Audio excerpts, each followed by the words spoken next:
CTV News with Sarah Freemark.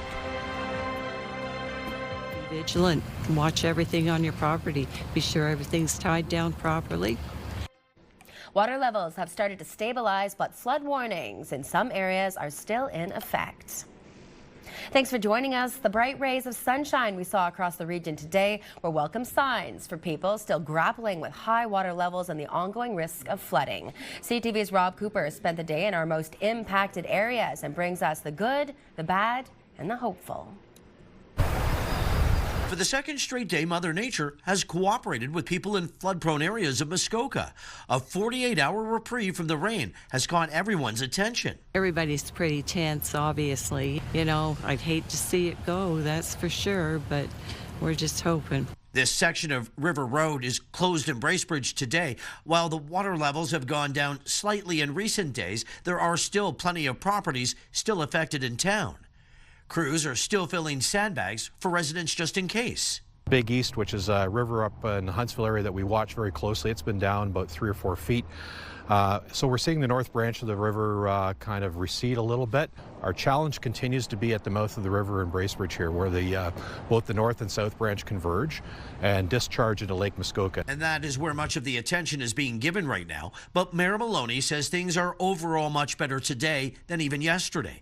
The district says it's placed 4 households of people in local motels as part of its homelessness prevention program. In this case, all 4 family homes were flooded out. The high water levels are also improving slightly each day in Minden. The community's state of emergency remains in effect, but the mayor says it's expected to take about a week for the water there to drop to normal levels. Crews will spend the next several days inspecting bridges and roads to determine what damage, if any, has been caused. Captain Randy Potts owns and operates Sunset Cruises with his boat, the Peerless 2, on several Muskoka lakes. He says the high water levels have pushed his season back a couple of weeks. The high water levels would make it unsafe to be operating. Very few docks would be accessible. Most docks would be either wet or completely wet. Potts is aiming for a May long weekend kickoff. Residents across Muskoka waiting and watching patiently. All this nice weather seems to have people slightly optimistic. Very encouraging. Nice sunny days, and I think we have quite a bit of sun coming for the next few days, which is fantastic. So River Road here in Bracebridge is the only closed road left in town. However, there are still several roads considered cautious, so keep that in mind. And the MNR today announcing that the Bracebridge Minden Parry Sound District will have its flood warning remain in effect until at least next Wednesday. Rob Cooper, CTV News, Bracebridge. Today is Earth Day, a day meant to shine a spotlight on the planet and on the role that local businesses can play. From small changes to bigger commitments, CTV's Luke Samart shows us how people are making a difference right here in our community. 2, 1, Sadlin green! Paul Sadlin Motors has flipped the switch to green on Earth Day, officially turning on solar panels that will cover 2 buildings at the dealership in North Barrie, a nod towards Paul Sadlin Sr., local visionary and ambassador of Barrie, who saw the benefits of solar energy. We sell a lot of EV vehicles, and there's a lot of talk about, the grid and the problems with the grid, and so we thought, what better way to show our support than to take ourselves off the grid. The project, 2 years in the making, but only taking 9 days to install the solar panels on the 2 buildings. They're both about 340 kilowatts, which is roughly about 640 panels in total. It's going to actually give a savings of $40,000 to $60,000 a year, and it's going to give a lifetime savings of well over $10 million. As Sadlin goes off the grid, organizations like Living Green Barrie are also working towards a sustainable future, including a goal of planting more than 10,000 trees. We plant 80 to 100 different trees we're going to have in here, different trees and shrubs. A lot of them are flowering. We have trees for partial shade. We have full sun. With a focus on trees that would grow in the region. The species that are supposed to be here, the great thing about a native tree is it's going to grow a lot better, and it's going to bring those birds and the pollinators and the butterflies and all the things that we want a tree to do, it's going to do for us. Encouraging the community to plant trees where they can. we're going to be more resilient right now, the more trees that we have in the ground. But the trees are also doing things for our personal health. They're making our city a more economically prosperous. Living Green Barrie will continue to work towards its goal of planting 10,000 trees on May 2nd at Chelan Park, where 1,000 additional trees will be planted in the outdoor space.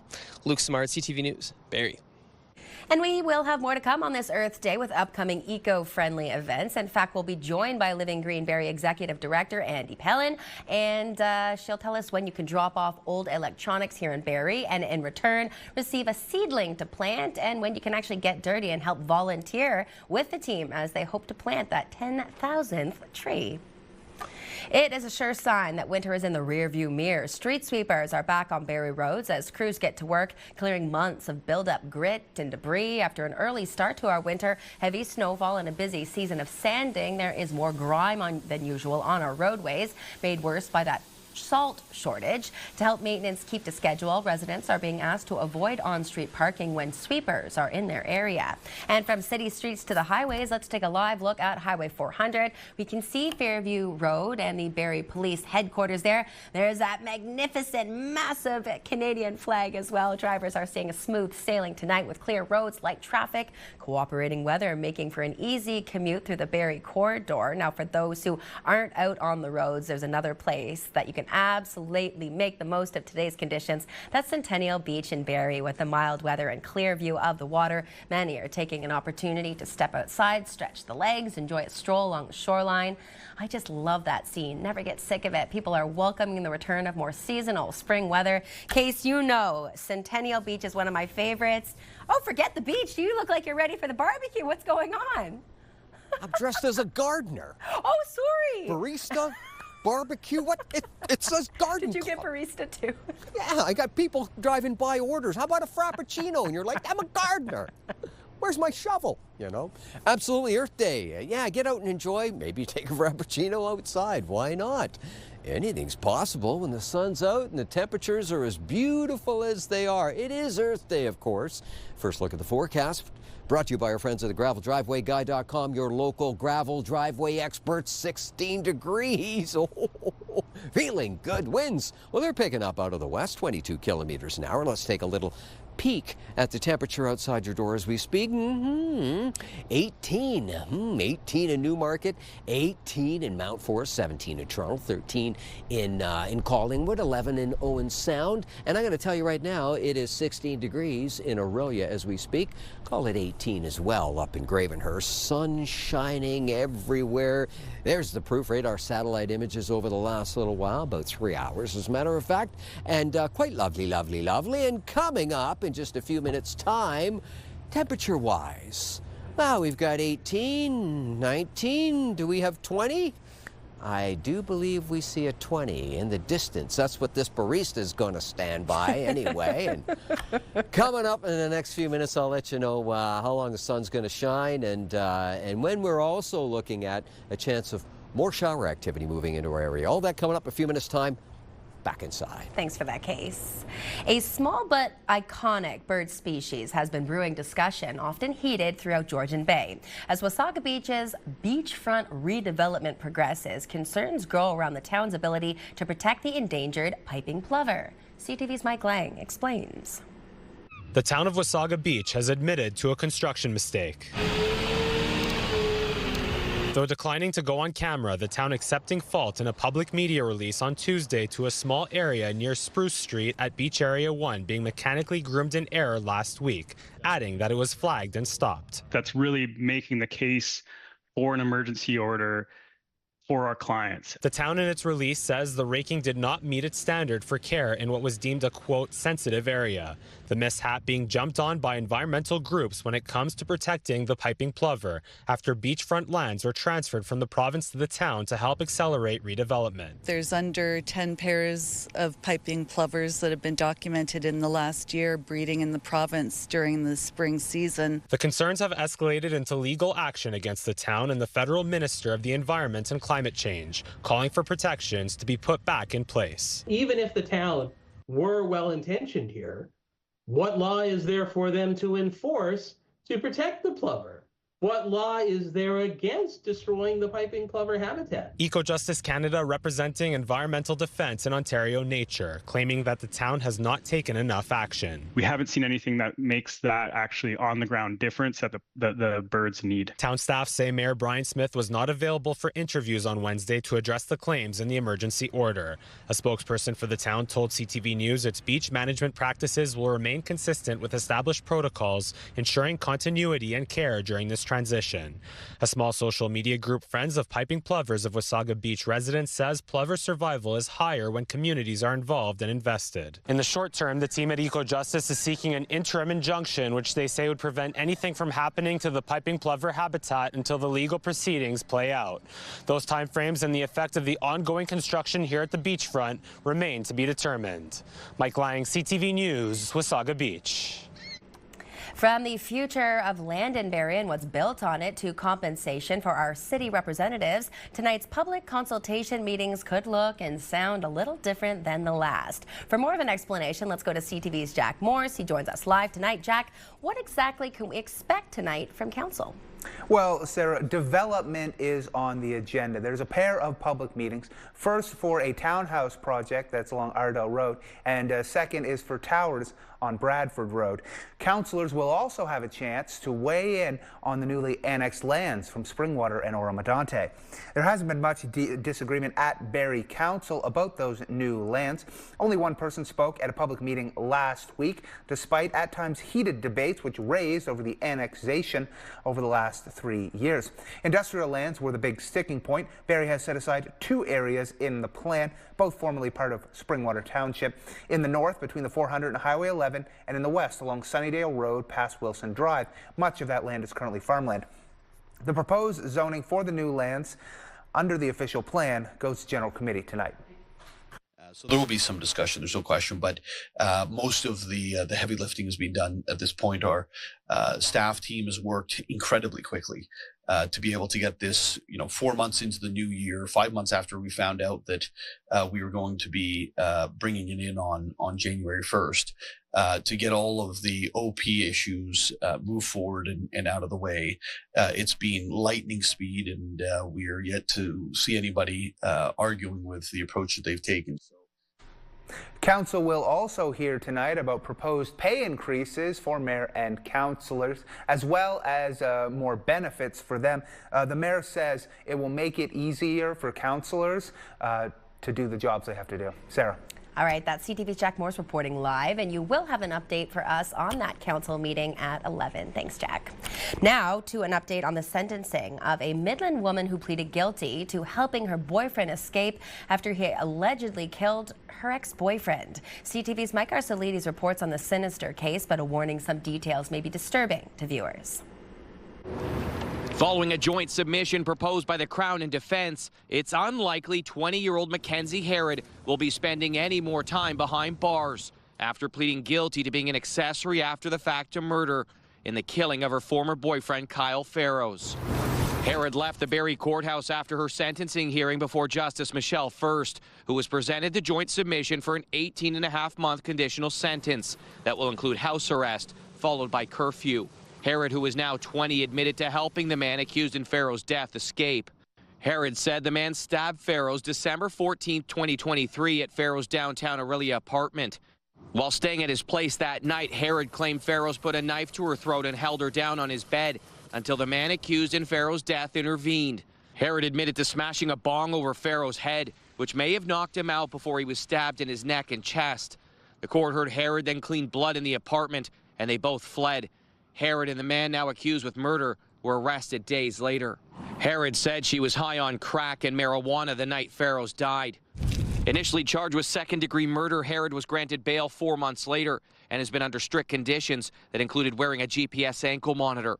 Herod heard from Farrow's heartbroken and tortured family members who delivered victim impact statements to the court, describing the pain they've endured because of Herod's actions. His brother telling the court these events should never have taken place.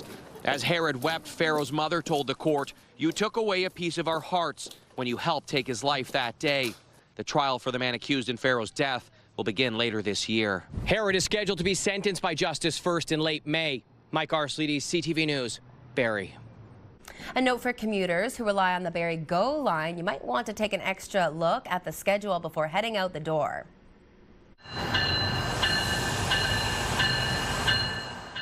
Starting on Monday, some trains will depart up to 2 minutes earlier or 2 minutes later, depending on the station. Metrolink says the changes are being put in place to better suit actual travel times and improve reliability across the line. Meanwhile, starting Saturday, seasonal GO bus services return, ready to connect riders directly to popular attractions across the region, and that includes Canada's Wonderland. A major step in the reconstitution of a CF-5 Freedom Fighter aircraft is underway, rapidly coming back to life at Wing 16 in Borden. Okay. So, this particular training aid has been here for many years. There's probably 25 or 30 generations of Canadian airmen that have gone through who have been taught on this aircraft. The jet now has its wings and nose installed and is standing on its landing gear inside the hangar. The project is being driven forward by a small team of volunteers, and it started last fall, if you'll recall, when the aircraft was dismantled and moved from the Base Borden Military Museum. Now it's all hands on deck to return the piece of Canadian Air Force history to public view. The Canadian modification of the refueling probe, ours is on this side of the aircraft.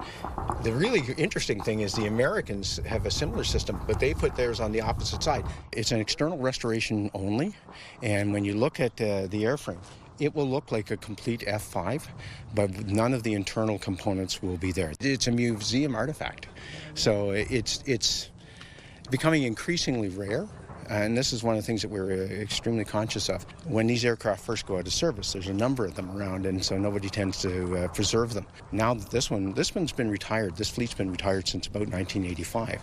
They're getting fewer and fewer, and so every one that we can save and preserve and keep in the public view is a valuable asset.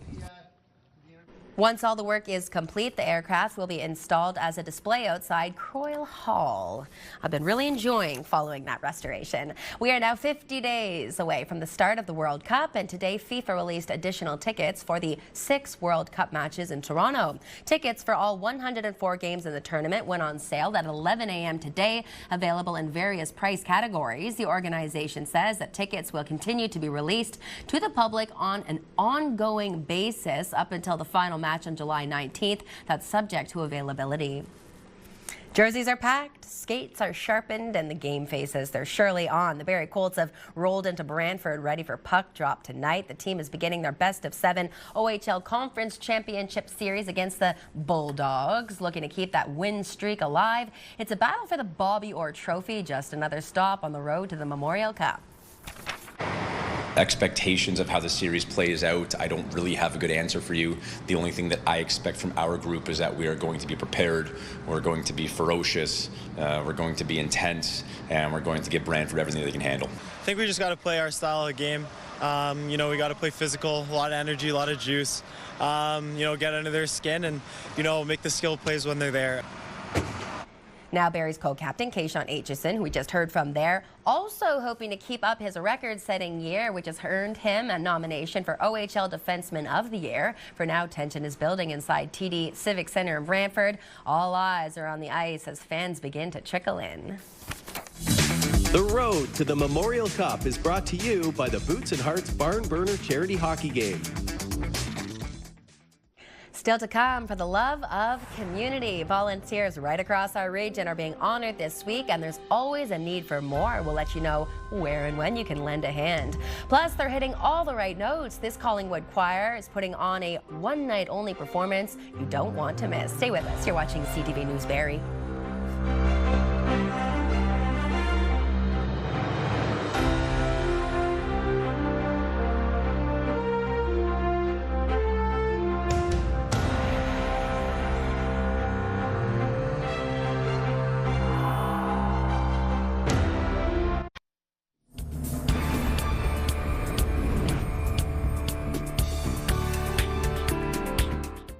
Thanks Thanks for staying with us. It is National Volunteer Week, and the Ontario SPCA and Humane Society is celebrating a major milestone. I've been helping out by speaking to elementary students about the rewards and responsibilities of pet ownership, which I've found quite rewarding myself. It's called being a humane educator, but there's also a need for dog walking, animal care, and community events. More than 1,000 volunteers across the province, including many right here in our region, are at the heart of the organization. If you'd like to join in right now, the Barrie and District Animal Centre is putting out a call for help, especially for foster volunteers, yes, to care for large breed dogs, new mothers, kitten, and other vulnerable animals. You don't have to travel to the big city to experience the angelic, ethereal quality sound of Toronto Mendelssohn Choir, because Choral Works in Collingwood is a choir with similar beauty and sound.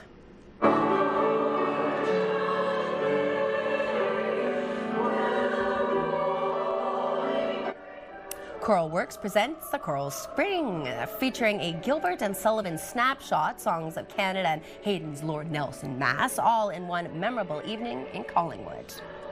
Mandate is to present some of the greatest choral music ever written, and we've done that since 2013. So and the audience loves it, and we do get a lot of congratulations, very positive, which we're very happy about. We'd love to see more people come to the concert because it'll be a great evening of wonderful entertainment.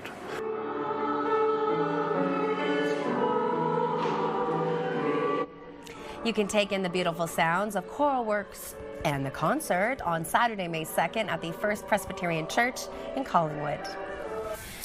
Never too soon to look towards the weekend, isn't that right? As always, Bounce 104 morning show host Martin Van Coy has us covered with our weekend event listings.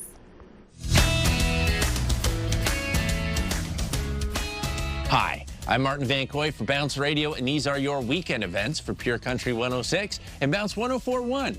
Kicking things off this weekend is the Barrie Game Exchange. It's happening Saturday from 11 a.m. to 4 p.m. at the East Bayfield Community Center. This pop culture event is paradise for gamers and collectors, featuring video games, toys, original art, and all kinds of collectibles. You can learn more about this event at barriegameexchange.ca. This Saturday, the Kempenfelt Community Players presents 2 cabaret performances at 5 Points Theatre in Barrie. There is Coming of Age, a youth cabaret spotlighting performers ages 12 to 18, sharing stories and songs about growing up and chasing dreams. And then there's Broadway After Dark, which takes over with an adults-only cabaret. Details are available at KempenfeltPlayers.com.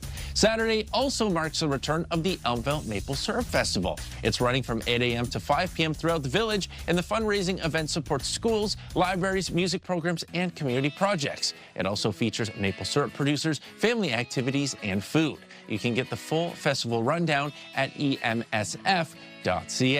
And don't forget your tickets for Iron Chef at Tangle Creek Golf and Country Club in Thornton. It's presented by the Peggy Hill team. You can join me and Sarah Freemark as we host the event on April 29th in support of the Busby Center. Get more details at ctvnews.ca/Barrie. Those are your weekend events for Bounce 104.1 and Pure Country 106. Once again, it is Earth Day, and especially after that ice storm, our region can use all the help it can get. Coming up this Saturday, drop your electronic waste, take home a tiny tree. Details in just a few minutes, but first, let's head outside to Bob's Garden, where Case is standing by. That's right, it is Earth Day, and I've been thinking about I've been doing a little digging out here today, thinking about putting a garden in. And did you know that 59% of Canadian households have a household garden with flowers, vegetables, fruits, or in some people's cases, herbs? And our weather watcher artiste will have a look. Ethan says, yeah, Mother and I took to the garden today and planted a tree. Well done, you're watching CTV News Barrie.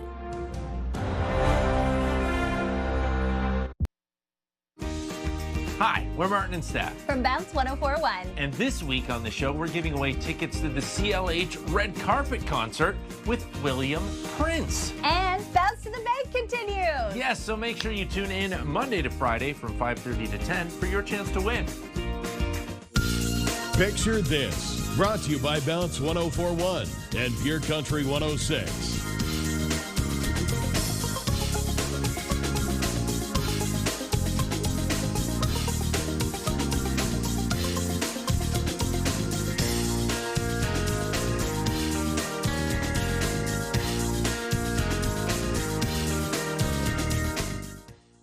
The Toronto Maple Leaf flag at half-mast. We are celebrating or lamenting playoff spirit this week for Picture This. Keep those photos coming, whatever team you are supporting or wish you were supporting. Picture This at ctv.ca. Now, Casey Colby, I know you love your salmon. I met some fabulous people while I was volunteering for the Alzheimer's Society of Simcoe County. They're members of the St. John's Anglican Church in Cookstown, and they told me that they're holding a barbecue salmon dinner this Friday night. 2 seatings, 5 and 6.15. You've got salmon and all the fixins. Adults, $27.50. 12 and under, $15. 6 and under free if you can convince them, Case, that you're under 6, and you'll get a fine fillet of fish for dinner, and the money goes to the church. Chef's kiss. Cookstown. Chef's kiss. I say that's the chef's kiss. Salmon dinner. Can't grill that in the garden. With your zooks and tomats and everything. But hey, Earth Day, it's certainly a pleasant day, and already planning for the weekend. And why not? What's the weekend forecast going to look like? Well, I happen to have that answer right here. This is a look at the temperature as we speak outside the door. 18 degrees in Toronto, 18 degrees in Newmarket, 13 in Parry Sound, 17 in Gravenhurst, and looks like 13 degrees in beautiful Collingwood. The almanac for today. Yeah, 28.5 back in 1985. That was a hot few days around the Barrie region. Minus 11 for a record low. It was a chilly one back in 2020. Sun rises tomorrow, 6:21. Sets at 8:13. 13 hours and 51 minutes of daylight. Sully, would you roll that? Oh, very good. There it is, the forecast radar. And what do we got going on there? Well, little cloud cover. Anything else on the way? Well, let me explain. This is the southern tip of Georgian Bay, Lake Simcoe. Overnight temperatures 1 degree, okay? Pleasant, clear, 1,000,000 stars. Get out and go for a walk. Bundle up though, 1 degree. 13 and 14 degrees tomorrow. Sunny in Owen Sound, sun and cloud. Just about everywhere else around this particular region, but a lovely day again. Love it. Orangeville, Bradford, Georgina, Newmarket, Richmond Hill, 124. Clear skies in Orangeville, a few clouds everywhere else, and then for tomorrow, 16 luscious degrees. Yeah, sunny skies in Orangeville, and mainly sunny skies just about everywhere else in this particular region. Let's go to Parry Sound, Huntsville, Bracebridge, Gravenhurst, Haliburton, where we're looking at 1 degree above zero and 1 degree below. Clearing skies this evening, and then 14 and 15 degrees tomorrow, and fair skies. That is a mixture of sun and cloud. Does it want to stick around? Well, we will find out in the Diamond and Diamond Lawyers 5-day extended forecast, and it looks like this heading into the weekend. Friday, sun and clouds, slight chance of passing shower, 12 degrees. On Saturday, cloud cover and a 60% chance of some rain coming down. No set amount right now, but 11 degrees, 13 on Sunday. Fair skies, and fair skies again on Monday, and 15 degrees. This is the 5-day extended forecast, York Region. Have a look. And fair skies on Friday with a late day, slight chance of a late day shower, 60% chance, make that 30% chance, 60% chance on Saturday with cloudy skies, 10 degrees, still above the freezing mark, 10 degrees in double digits. And Sunday looks like fair skies, 14 and 16 degrees on the Monday. This is the 5-day extended forecast, Muskoka, Parry Sound, Haliburton. Have a look. Friday, sunny skies and 11 degrees. Looks like everybody gets cloud cover and a chance of shower activity on Saturday. 13 degrees for the high, 15 on Sunday and Monday, and back into the sunshine. That's what we're looking at. So that forecast is looking pretty good. Happy Earth Day. Well, as we mentioned a little earlier in the newscast, today is Earth Day, and Living Green Barrie is adding a little incentive for those looking to dispose of old electronics, especially if you'd like to help our region recover its canopy growth. Joining us now is the Executive Director of Living Green Barrie, Andy Pellin. You're a popular woman today. I have been very busy, but us and a whole bunch of volunteers. For those that may have missed it a little earlier in the show, what exactly does Living Green do? So we are a registered environmental charity. We are focused on climate actions and trying to make climate change really easy for people to do. So we are helping people to make responsible environmental choices. That's exactly what we're asking people to do on Saturday. What types of electronics are you hoping that folks will drop off between 9 and 3? Yeah, so basically anything with a cord, anything with a circuit board, they'll take it all. And the great thing is that quantum recycling, and they are going to dissect it all perfectly. And when they have all those raw materials done, then that's all stuff that is not going to have to be mined. So it's a really great way to dispose of your electronics. But then we get this little incentive to swap your E for a tree. So. Oh, I love that. Okay, before we get into the swapping the E for the tree, yeah. I'm going to be using that one, overusing that one. You said avoiding the mine. So what are the potential repercussions of not disposing of our electronics properly? Well, yeah, I mean, it's going into the landfill, it's sitting there. So, I mean, even there's the mass of it, there's the thing, right? So that's taking up space. But then there's also going to be all those chemicals that are in there, all those minerals, all of those things that could have been used that are going to contaminate areas. Although our landfill does well at separating these things out, Quantum is really great about really getting to reuse all the different parts of it, and they will just absolutely sustainably disassemble everything and use every part of it.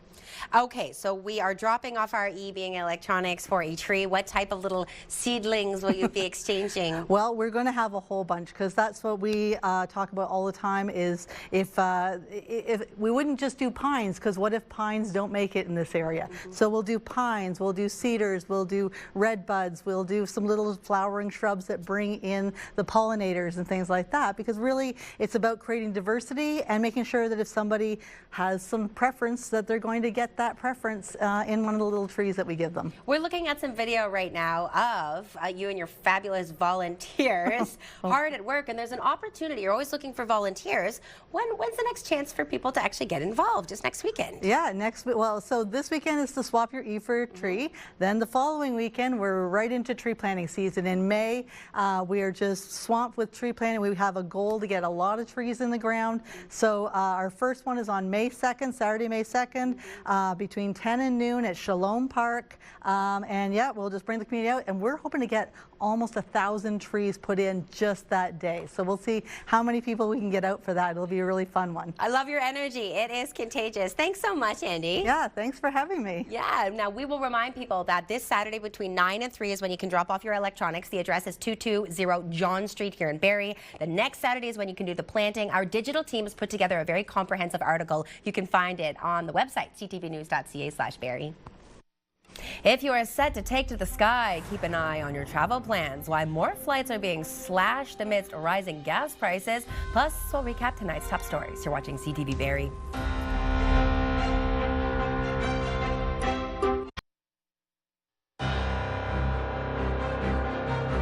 Time now to recap our top stories. The weather was cooperating, and today in Bracebridge, water levels have gone down. Meanwhile, the high water levels are also improving slightly in Minden Hills Township. However, officials say the flood warning will remain in effect for the Bracebridge, Minden, Parry Sound district until at least next Wednesday. The town of Wasaga Beach accepting fault in a media release to a small area near Spruce Street at Beach Area 1 being mechanically groomed in air last week, adding that it was flagged and stopped. Environmental groups say it goes against protecting the Piping Plover. And today is Earth Day, and Paul Sadlin Motors has flipped the switch on for solar panels found on 2 of its buildings. Meanwhile, organizations like Living Green Barrie also working towards a sustainable future, including a goal of planting more than 10,000 trees and a native plant sale on May 9th. Just days after it was bought, the Premier says that private jet that was recently purchased by the province has been sold. Megan announced we sold the plane for the same price right back to Bombardier and said, okay, you take it back. But here nor there, it's unprecedented. Be very frank with you. You know, you look at the U.S. states, you look at any governor, it's just unprecedented. We have no plane now, folks. And what it was is to fly firefighters up. It was for Ontario Corps. It was for OPP when they have to send a tactical team up. And it was a multi-ministerial plane, Minister of Natural Resources, so on and so forth. But anyways, here nor there, it's done. I'm flying, commercial, or we'll fly on the little puddle jumper that the OPP has. Ford made those comments during a fireside chat at the Globe and Mail's Intersect 26 Building a Stronger Canada conference. The Premier had been facing backlash since it was announced the province had purchased a 2016 Challenger 650 Bombardier jet on Friday for $29 million. Ford quickly reversed course, saying his government would sell the plane, which it did. However, as you just heard, he continues to outline the benefits of having a plane for the Premier's office.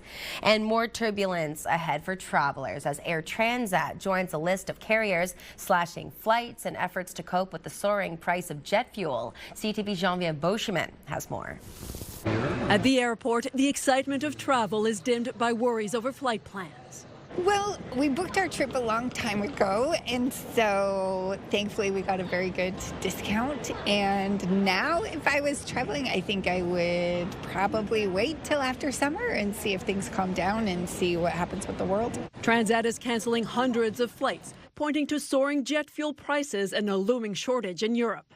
It says the changes represent a 6% reduction in capacity, affecting routes in Europe and the Caribbean. The suspension of service to Cuba is extended until October.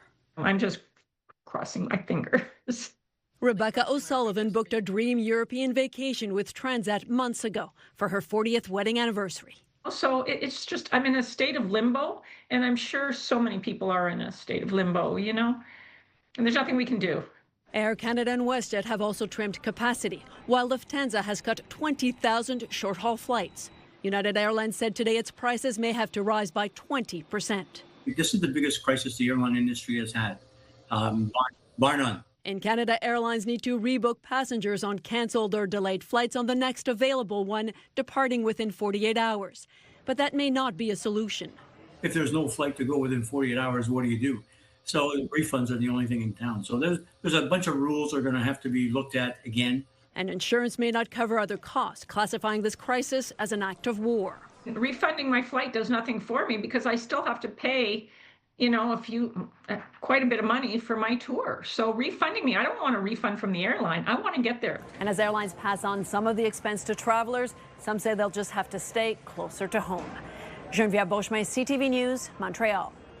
And perhaps no surprise, the tenuous situation in the Strait of Hormuz is causing more anxiety for oil markets. Let's see how it impacted Canada's stock markets today. The TSX was up 146 points, the Dow was up 340, and the Nasdaq was up 397. And commodities, oil was up $3.29, closing at $92.96 a barrel. Gold was up, finishing at $4,753 an ounce, and our dollar was down, ending the day at 73.20 cents US. And a look at the price at the pumps today. Ontario saw the biggest hike compared to other provinces. The cost for a litre of regular gas is at more than 3 cents at most stations. Here in Barrie, the number is currently sitting at about $1.62. Firefighters right across the country are preparing for wildfire season after one of the worst on record last year. Now a new recruit boot camp is underway in British Columbia to make sure candidates are ready for the job. CTV's Andrew Johnson reports. Open that up. Yep, get that heat. Call it Fighting Wildfires 101, and once you enroll, you need to be able to take the heat. I've never worked so hard for anything in my life, and pushing myself both physically and mentally. She's got the hands to prove it. Calluses ripping open. Keep the spray in. You're doing good. Good job. At the BC Wildfire Service's new recruit boot camp, they're putting out fires, laying hose, digging fire breaks, and building trust by working together. We have a lot of organized sports. Ex-athletes come in and current athletes come through, and it's the same kind of bond that you build on those teams. A bond forged through exerting themselves to their breaking point. Boot camp is about a lot more than fighting fires, including some of the less glamorous parts of the job, like carrying a lot of gear, more than 100 pounds, up a steep hill, over and over again. The reporter was doubled over by the halfway mark. I've had enough. Everyone else has to push through. Push! And lean on each other. Let's go, Matt. You got this. To get one step closer to the front lines, where in a wildfire emergency there isn't much downtime. Sometimes that can be 24 hours a day, sometimes that's a 10-hour day, and up to a period of 14 days in a row. A record 2,400 people applied for about 200 openings. We did just about 600 interviews and brought it down to this group. A group of young people, including Layla, who's following in her father's footsteps. I've grown up listening to all his stories, and I wanted to get my feet in there and see it for myself.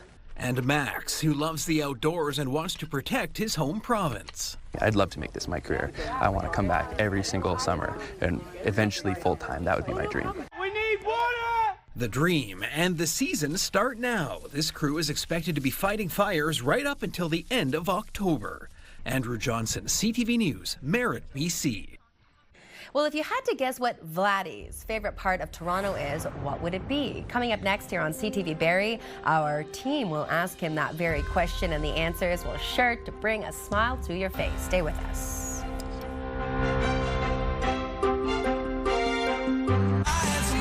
Pure Country 106. Central Ontario's home for the best country music. Listen for your chance to win $50,000 with Pure Country's big $50K payday. Time now to take a look at your Wednesday night primetime lineup. The Rookie is at 8 and 9 p.m., followed by Criminal Minds at 10 and CTV News Barrie at 11. Fans know Vladimir Jr for the power at the plate, but there's more to him than the stat. For a new CTV series called Hometown Team, CTV Sean Leathong had one burning question for the star player. Why do you love Toronto?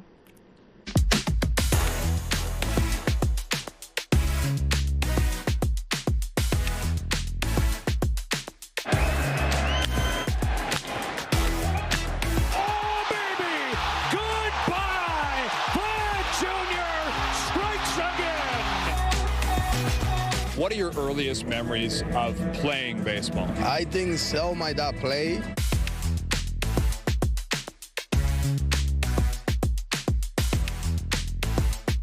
Do you remember that moment as a young man when you were 3 years old wearing the Expos uniform and holding up the hat? I not remember the moment, but I remember the specifically my dad told me just put the helmet up. So that's the only thing I can remember about that day. Can you speak about some of the mentors you've had? I mean, I got my father, I got David Ortiz. Yankee lose. My uncle, Wilton Guerrero. I have Manny Ramirez, Pedro Martinez. I have a lot of guys, you know, that I can reach out to them and they pick me up. I like play video games, a lot of video games. Favorite video game? MLB The Show. Deep to left, way out of here, home run. Do you have a specific restaurants or anything that you like, place you like to go? Yeah, I like Barbarian and STK.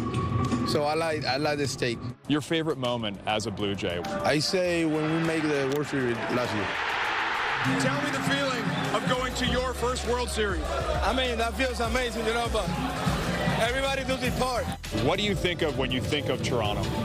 The fans, man, the fans and the love they give us. I think they always been there for us, you know, they always cheer for us and they treat us with respect.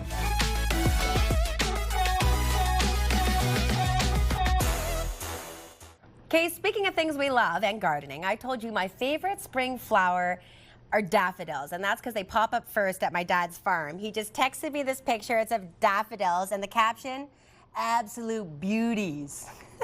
Love it, love it. Thanks, Dad. Absolute beauties is right. Papa Fremar, gotta love that. And first thing tomorrow morning, are we gonna love it? Well, let's have a look at the Get Up and Go forecast. First thing tomorrow morning in Barrie, it's looking very nice. 2 degrees in Barrie, 3 degrees in Newmarket, and 1 degree at 7 o'clock in the morning in Gravenhurst. Have yourself a fantastic evening. Sarah. We're going to have to dive more into that green thumb. Thanks so much, Case, and thanks to everyone at home for joining us tonight. I'm Sarah Freemark. As you saw, Jack is back. He'll join you tonight at 11. Have a fabulous Wednesday night.